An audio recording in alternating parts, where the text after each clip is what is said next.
Hi there, it's Commander Davis, and today we're exploring. You'll notice in front of me is an unexplored planet, and if we go have a look at the system map, you'll see here that that particular one doesn't have a discovered by tag on it. If we go look at this world here, this has been discovered by Sengo, and he's obviously gone round the system,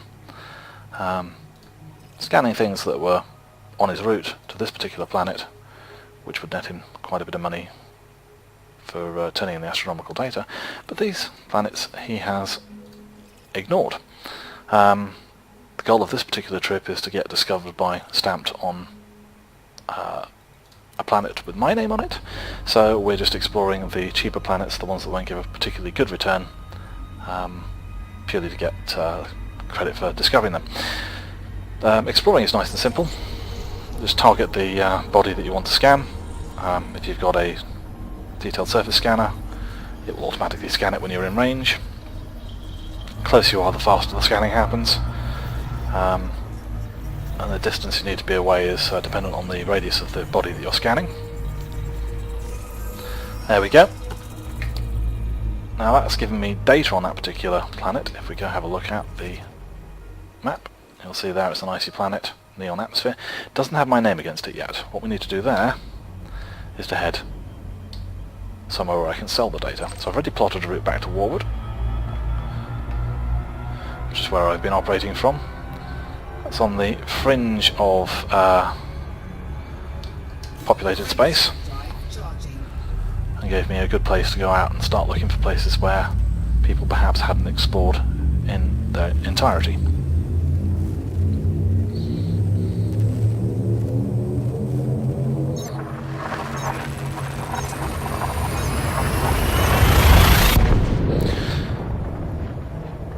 Now obviously, because I haven't gone too far away from civilized space, I'm not finding stars that I can stamp my name against, it's just planets.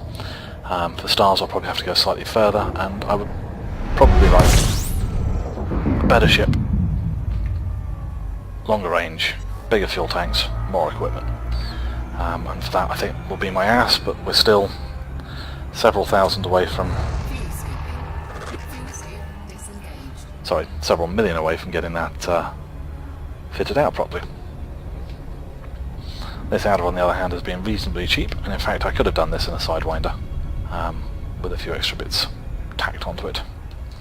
Frameshift drive charging.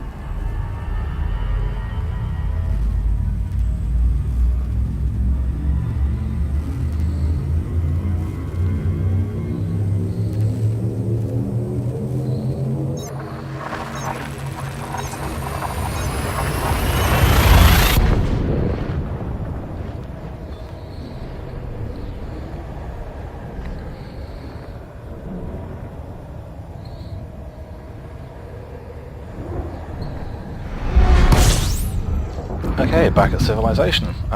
We will pick the closest station.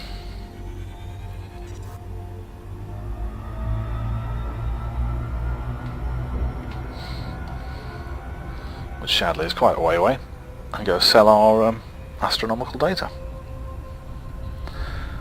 I should point out that while the Adder is reasonable for exploring, it's not a great ship in terms of view out of the window. It's quite a small windscreen, tiny little sunroof up there. If you're used to things like the Type 6 or the Asp, or even the Cobra and the Sidewinder, got better views out of their windows. So I've not been a huge fan of flying this. It's a nice cheap way of getting a capable explorer out there. And you can actually fit it with a bigger fuel scoop than I've got to scoop faster. You fit it with a repair unit as well. But I would much prefer spending the extra money on the Asp and going deeper into unexplored space, maybe finding a few star systems under my name. We'll do that another time.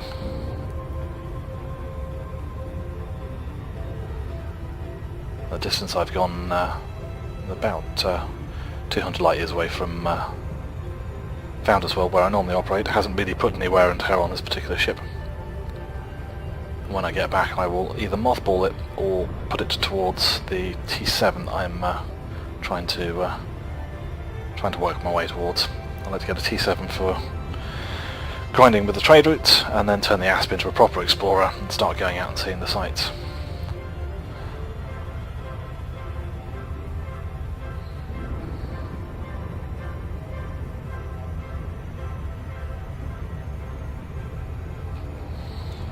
Drifting slightly.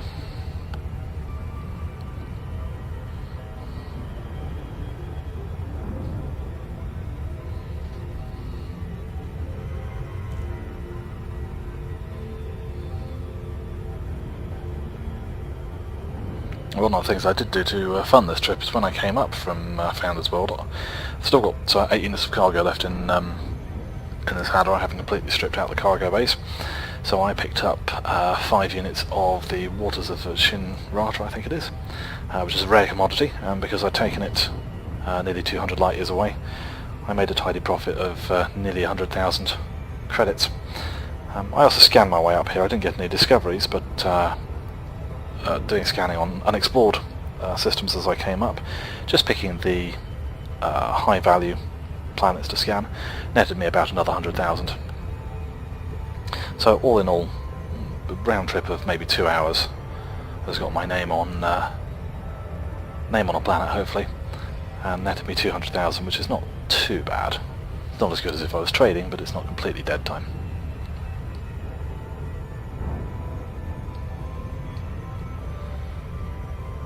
So because this is a outpost, I won't bother lining myself up properly. I'm just going to fly straight at it. What we'll do is have to throttle back and slow down so we don't overshoot.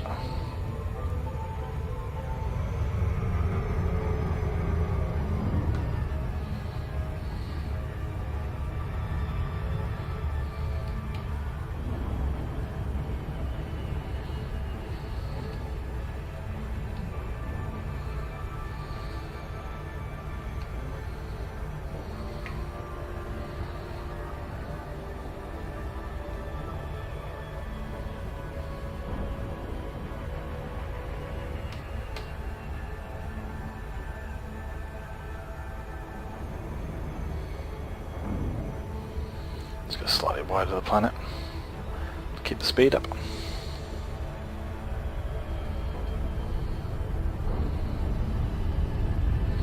Nice eclipse there.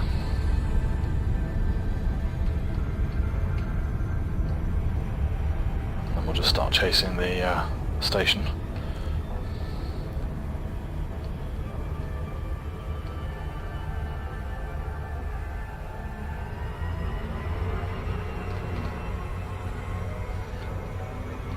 Let's hope I haven't overshot that. No, that's good.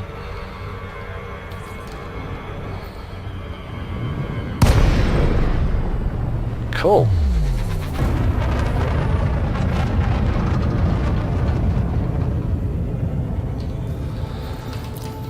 Nice docking.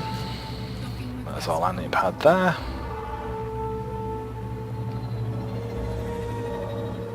With a nice handy thing in front of it.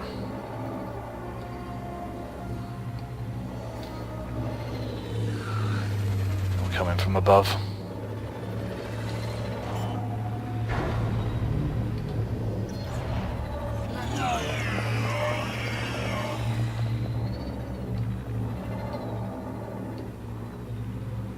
There we go.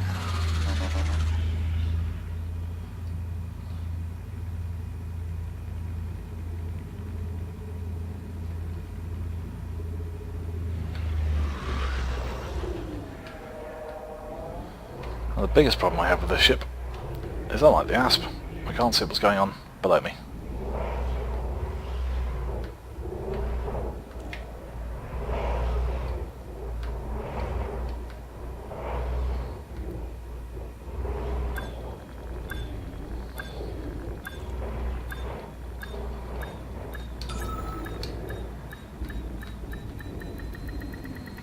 There we go, we're down.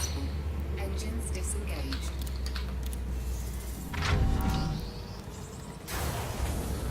So go after the universal cartographics. Sell that particular system. I've got some other systems on here which I can't sell because they're too close to Warwood. And congratulations, first to discover 3 planets. If I now go look at the Col 285 sector,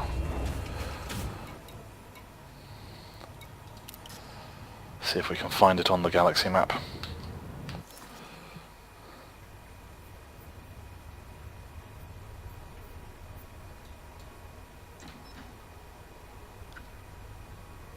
Not entirely sure which way I went. I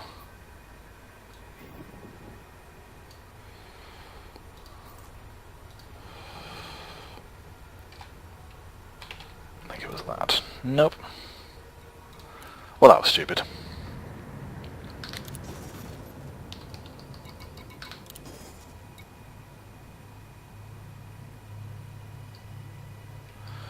No. Oh well, so we can't look at it on the map, but out there will now be a label with my name on it on 3 planets saying that I've discovered them. So if you want to go out and do that, I would advise doing it reasonably quickly because there's lots of people going out and just scooping up the discovered by tag on lots of things. And then if you want to get your own star, you'll have to go a little bit further, which I will do later in the ASP. Anyway, cheers.